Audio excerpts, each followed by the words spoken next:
Welcome to Module 16, Program Operations. I'm Val, and this is our newest trainee, Nick.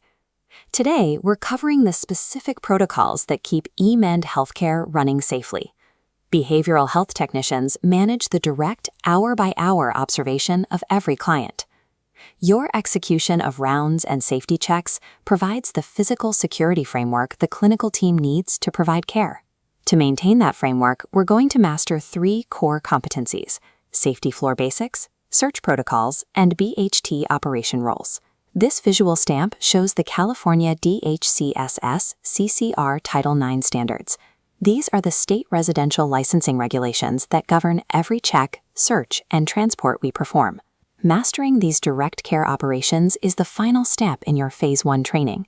Once you pass this module's validation, you can begin independent client contact on the floor. Let's step out into the hallway. This is where you perform rounds, the primary method we use to ensure every client is safe and accounted for. This clock shows required intervals. Standard rounds occur every 30 minutes. Higher observation levels require 15-minute checks. You must physically lay eyes on the client. Checking a closed door isn't a completed round. Immediately after, sign the affidavit to document in real time.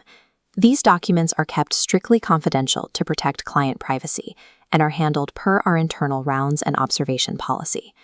Look at the right side of the screen. We call this pencil whipping, filling out documentation for rounds you haven't actually performed yet. It is a severe integrity violation that creates a massive safety gap. Accurate, real-time documentation is the only way to ensure the foundation of facility safety remains intact. Not every client has the same needs. Some will have an ordered observation level based on their current clinical risk. These levels dictate the frequency and proximity of your checks. Higher risk levels require you to stay closer and check in more often. When your shift ends, you must formally transfer these observation duties to the next BHT. Think of transferring responsibility like a baton. Communicate the client's current status and observation level clearly so that 0 gaps occur during the handoff. Maintaining this continuity is our primary defense against acute client crises.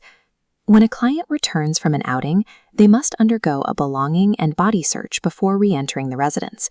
These searches prevent contraband from entering the facility, but they are also moments where the client's sense of privacy is tested. The protocol requires you to be methodical and thorough while strictly respecting the client's rights and dignity.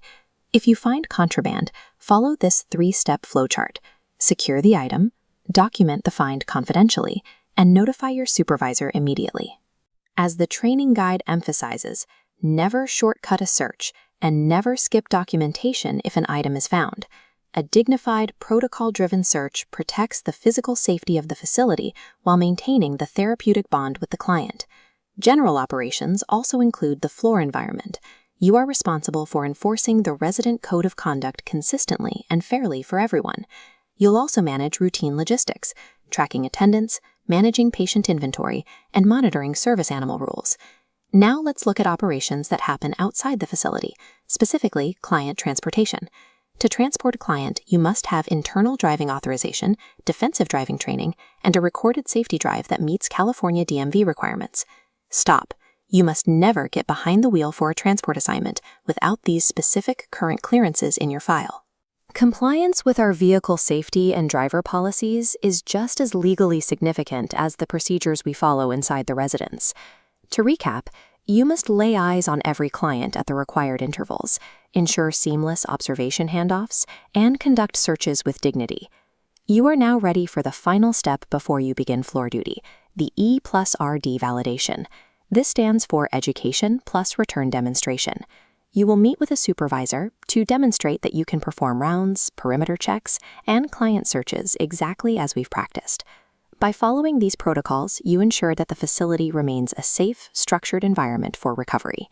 Complete your onboarding checklist, pass your demonstration, and we'll see you on the floor.